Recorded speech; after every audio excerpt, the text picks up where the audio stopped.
Berapa? 7. Tangannya begini.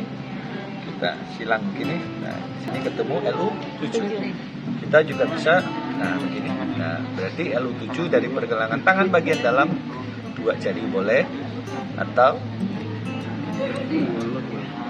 bisa dipahami? Cara pijitnya ya. 30 kali. 30 kali ya, 30 tekanan. Untuk batuk pilek anak. Batuk pilek. Batuk pilek. Ada yang sedang flu, sinus. Yang paling tinggi yang mana? Di sini. Pokoknya cari yang paling tinggi.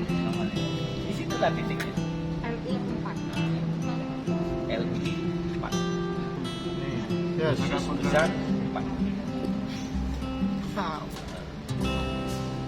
Kalau sudah ketemu, kita kasih tanda paling tinggi mana. Nah, ketika ditekan itu nanti harus lepas supaya dia tidak kena ototnya ya. Cara pijitnya dari luar. 1, 2, 3.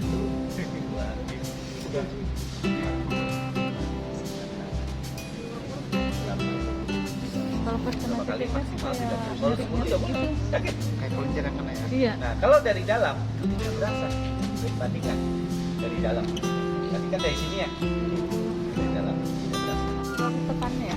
Ya ke arah dalam atau tekan lurus boleh. Tekan lurus boleh ke arah dalam. Kalau hidung sumbat, pilek. Makanya jadi batuk.